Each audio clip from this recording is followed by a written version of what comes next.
২রা অগস্ট ২০২৪ আন্দোলন আর শুধু শিক্ষার্থীদের মধ্যে সীমাবদ্ধ থাকে না। শেখ হাসিনা সরকারের বিরুদ্ধে রাজপথে নেমে আসেন অভিভাবক, শিক্ষক, শিল্পী, পেশাজীবী সহ সমাজের নানা শ্রেণী পেশার মানুষ।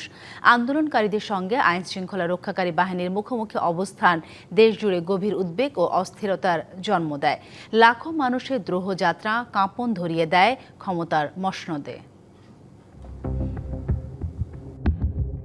রাজপথ রক্তে রঞ্জিত, কিন্তু ক্ষমতায় যে কোনো উপায়ে টিকে থাকতে মরিয়া সরকার। ভবনের দরজা খোলা, যখনই এই আন্দোলনকারীরা কথা বলতে চায়, আলোচনা করে সমাধান করতে, আমি তাদের সাথে নিজেই বসতে রাজি। আলোচনায় বসার এই আহ্বানকে বৃদ্ধাঙ্গুলি দেখায় ছাত্র জনতা। স্বৈরাচার পতনের আন্দোলনে মুক্তির আকাঙ্ক্ষায় ঝাঁপিয়ে পড়ে হাজার হাজার মানুষ।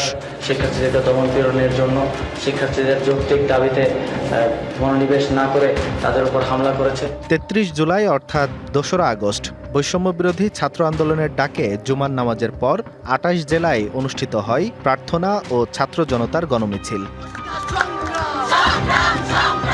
সহিংসতার বিচার দাবিতে জাতীয় প্রেসক্লাব থেকে কেন্দ্রীয় শহীদ মিনার পর্যন্ত দ্রোহ যাত্রায় অংশ নেন শিক্ষক, শিক্ষার্থী, অভিভাবক, আইনজীবী, সুশীল সমাজের প্রতিনিধি এবং বিভিন্ন রাজনৈতিক দলের কর্মীরা।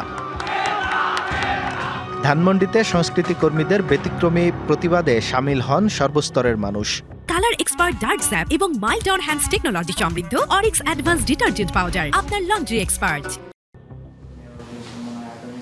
প্রতীকী প্রতিরোধ আন্দোলনে নতুন গতি সঞ্চার এবং গণ অংশগ্রহণকে আরও বেগবান করে তোলে। এই সময়টাতে আন্দোলনটা একটা ট্রানজিশন পিরিয়ডের মধ্যে ছিল, যখন অভিভাবকরা দেখছে তাদের সন্তান তুল্য শিক্ষার্থীরা মারা যাচ্ছে, এবং তার সন্তান যখন গেছে, বাবা মা স্বাভাবিকভাবে আর ঘর থাকতে পারেনি, তারা এসছে।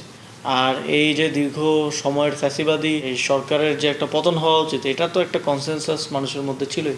3টা নির্বাচনে মানুষ ভোট দিতে পারেনি।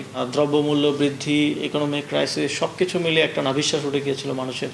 তো এই সব কিছু মিলিয়ে এই জুলাই গণঅভ্যুত্থানটা, আন্দোলনটা একটা প্ল্যাটফর্ম হয়ে গিয়েছিল সাধারণ মানুষের মত প্রকাশের। এদিন 6 সমন্বয়ক অভিযোগ করেন, ডিবি কার্যালয়ে চাপ প্রয়োগ করে আন্দোলন প্রত্যাহারের বিবৃতি দিতে বাধ্য করা হয়েছিল। এদিনই ঘোষণা আসে ৪ঠা আগস্ট থেকে শুরু হবে দেশব্যাপী অসহযোগ আন্দোলন। একই সময়ে প্রায় 7 ঘন্টার জন্য আবারও বন্ধ করে দেওয়া হয় ফেসবুক। এই সরকারের সাথে সম্পূর্ণ নন কোঅপারেশন অসহযোগ ঘোষণা করছি। এটি এমন এক সময় যখন নিরাপত্তা বাহিনী এবং আন্দোলনকারীদের সংঘর্ষ দেশের ভবিষ্যৎ নিয়ে বড় প্রশ্নের জন্ম দিয়েছিল। তবে সেই আশঙ্কাকে উড়িয়ে দিয়ে ২৪ জুলাইয়ের ইতিহাসে লেখা হয় প্রতিরোধ, সাহস এবং পরিবর্তনের গল্প। আঞ্জাম খালেক, ডিবিসি নিউজ, ঢাকা।